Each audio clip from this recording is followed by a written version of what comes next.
नमस्कार दोस्तों, बिहार की सियासी राजनीति एक बार फिर गर्माती हुई दिख रही है। अब फिर से नीतीश कुमार की पार्टी जेडीयू के खिलाफ भारतीय जनता पार्टी के नेता खुलकर सामने आ गए हैं। यहाँ तक नहीं, गठबंधन पर भी बड़ा सवाल उठा दिया है। जिस तरह से भारतीय जनता पार्टी कोटे से मंत्री के तबादले के आदेश को नीतीश कुमार ने तत्काल रद्द कर दिया था, अब इस पर भाजपा नेता राम सूरत राय भड़क गए हैं। वहीं आरजेडी ने भी नीतीश कुमार के इस एक्शन पर बड़ा हमला बोला है। साथ ही आरजेडी ने सरकार पर गंभीर आरोप भी लगाए हैं। आरोप लगाते हुए बड़ी मांग कर दी है। वहीं इसके साथ ही आपको बता दें, लालू यादव को लेकर बड़ी अच्छी खबर नहीं सामने आई है। जो खबर निकल कर सामने आई है, दिल्ली एम्स में भर्ती लालू प्रसाद यादव की किडनी सिर्फ 20% ही काम कर रही है। डॉक्टरों का कहना है कि अभी खतरा टला नहीं है। और क्या क्या डॉक्टरों ने बताया है लालू प्रसाद यादव के सेहत को लेकर, आपको डिटेल से बताएंगे। वहीं राज्यसभा से आउट होने के बाद अब आरसीपी सिंह पर जेडीयू बड़ा फैसला लेने जा रहा है। उपेंद्र कुशवाहा ने इस बात को साफ कर दिया है कि इस पर पार्टी का क्या प्लान है। वहीं आपको बता दें, बिहार में बिजली की भारी संकट आ गई है। गांव में मात्र इतने घंटे तक मिल रही है बिजली। एनटीपीसी के इतने यूनिट बंद होने के कारण बिहार में बिजली का संकट पैदा हो गया है। पूरे खबर के बारे में विस्तार से जानेंगे। आगे बढ़ने से पहले इस वीडियो पर एक लाइक जरूर कर दें। साथ ही चैनल को सब्सक्राइब करने के साथ बेल आइकन को दबाना बिल्कुल ना भूलें। जी आपको बता दें, भाजपा नेता एवं केंद्रीय मंत्री धर्मेंद्र प्रधान के बिहार आने और समझाने के बाद भाजपा के नेताओं ने जेडीयू के खिलाफ बयानबाजी लगभग बंद कर दी थी, लेकिन एक बार फिर से धीरे धीरे वो बोलने लगे हैं। 2 दिन पहले प्रदेश उपाध्यक्ष मिथिलेश तिवारी और पूर्व प्रदेश अध्यक्ष गोपाल नारायण सिंह ने जेडीयू भाजपा गठबंधन पर सवाल खड़ा किया है। उन्होंने बिहार में दोनों दलों के गठबंधन को बेमेल बताया है और कहा है कि भाजपा को कदम कदम पर समझौता करना पड़ रहा है। इस तरह से ज्यादा दिनों तक ये नहीं चलेगा।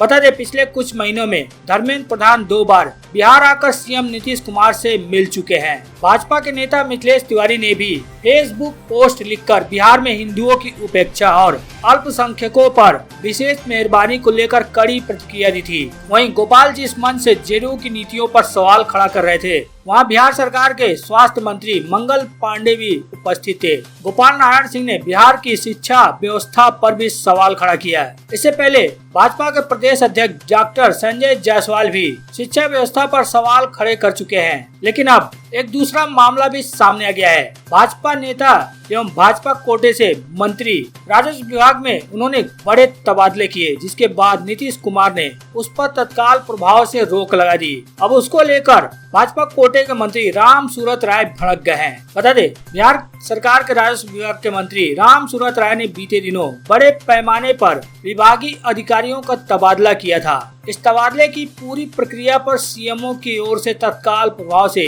रोक लगा दी गई। यह दूसरा ऐसा मामला है जब विभागीय तबादले पर सीएमओ ने रोक लगाई है। अब इसी को लेकर सीएमओ के इस कदम से मंत्री राम सूरत राय जेडीयू एवं सीएम से खफा है। उन्होंने कहा कि मैंने अपने समझ से तबादला किया है। अब मुख्यमंत्री हमारे मुखिया हैं, उनका विशेषाधिकार है। हम सभी को माननीय मुख्यमंत्री के निर्णय को मानना है, लेकिन आगे से जैसे हम जनता दरबार लगाते थे, लोगों के बीच जाते थे, अब नहीं जाएंगे। जनता को जहां जाना है जाए। मंत्री राम सूरत राय का कहना है कि अब विभाग चलाना बेवकूफी है। मंत्री ने विधायकों को भी कह दिया कि अगर काम करना है तो सीधे मुख्यमंत्री नीतीश कुमार के पास जाए। उन्होंने कहा कि मैं मंत्री रहने के लिए लालायित नहीं हूँ। उनका कहना है कि मैं 20 महीने से मंत्री हूँ और 20 दिन भी अपने घर का काम नहीं किया। जब विभाग के अंदर मंत्री को स्वतंत्र अधिकार नहीं मिल सकता तो विभाग चलाना बेवकूफी है। लेकिन अब सीएम नीतीश कुमार के इस कदम के बाद जेडीयू और भाजपा के रिश्ते को लेकर भी सवाल उठने लगे हैं। बताया जा रहा है कि इस तबादले में कई तरह की गड़बड़ी सामने आने के बाद मुख्यमंत्री ने उस आदेश को निरस्त कर दिया जिसमें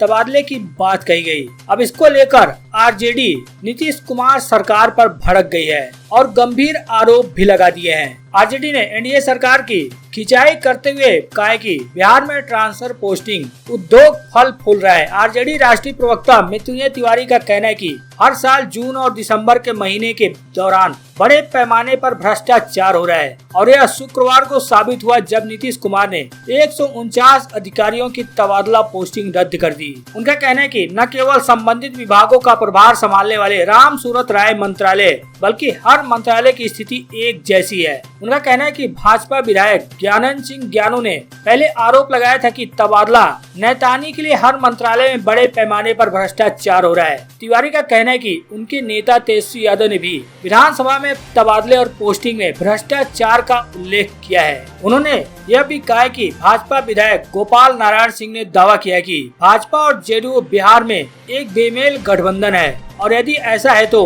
वे एक साथ सरकार क्यों चला रहे हैं। उन्होंने मांग की कि नीतीश कुमार को राम सूरत राय को सरकार से बाहर कर देना चाहिए और उन पर कड़ी कार्रवाई करनी चाहिए। बहरहाल लालू यादव को लेकर भी बड़ी खबर सामने आ रही है। दिल्ली एम्स में भर्ती लालू यादव की किडनी सिर्फ 20% ही काम कर रही है। डॉक्टरों का कहना है कि अभी खतरा टला नहीं है। जहां दिल्ली एम्स में लालू प्रसाद यादव लगभग 4 दिन से भर्ती हैं। हालांकि बताया जा रहा है कि लालू प्रसाद यादव अभी पूरी तरह से ठीक होने की स्थिति में है, लेकिन डॉक्टरों का कहना है कि खतरा टला नहीं है। उनकी किडनी मात्र 20% ही काम कर रही है। ऐसे में उन्हें डॉक्टरों की पूरी निगरानी में रखना होगा।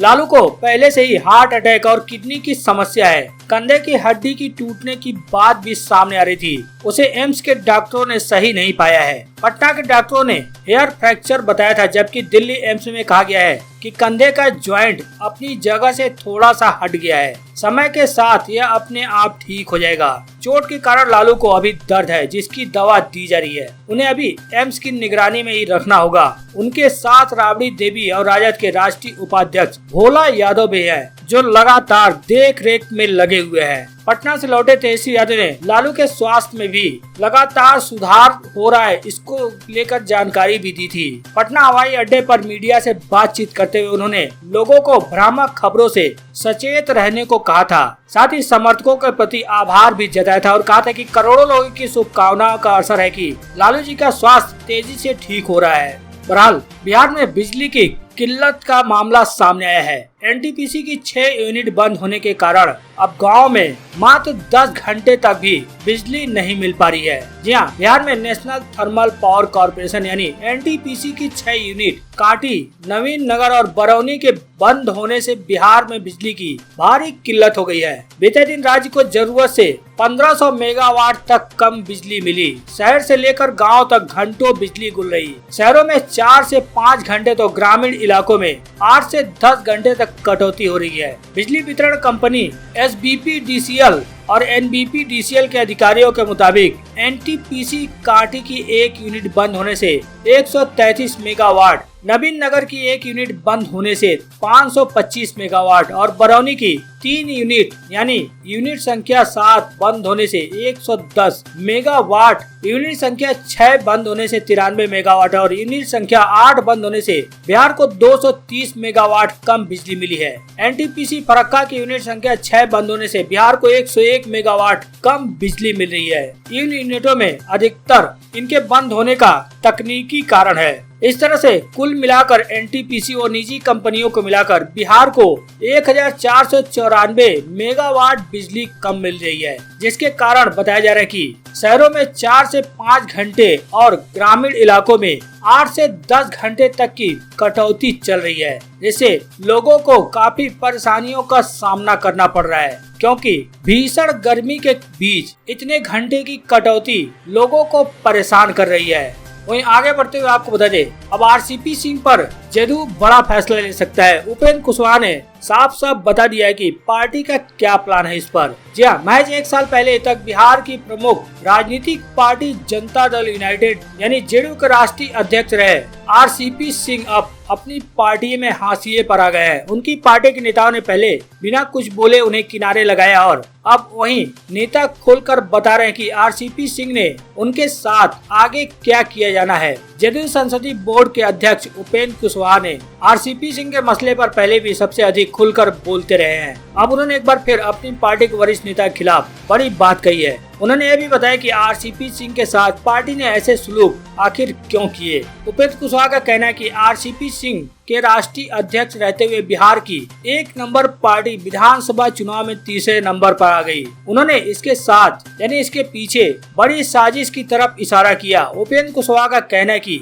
यह सब जानबूझकर रचा गया था, अनजाने में रचा गया, इस पर तो मैं कुछ नहीं कह सकता हूं, लेकिन तो रिजल्ट जो आया है वो सभी के सामने है। उपेंद्र कुशवाहा का कहना है कि आरसीपी सिंह की भूमिका तय करने की जरूरत अब जेडीयू को नहीं है, अब खुद ही उन्हें तय करना होगा कि वे आगे क्या करेंगे। उनका कहना है कि उन्हें पार्टी का राष्ट्रीय अध्यक्ष बनाया गया था, इससे बड़ी जिम्मेदारी पार्टी में आखिर क्या दी जा सकती है। अब पार्टी को उनकी भूमिका तय करने की आवश्यकता नहीं है, आरसीपी सिंह को अब अपना रास्ता खुद ही तय करना है। यानी कि कुल मिलाकर देखा जाए तो उपेंद्र कुशवाहा ने साफ साफ यह संकेत दे दिया कि अब पार्टी ने आरसीपी सिंह से किनारा कर लिया है।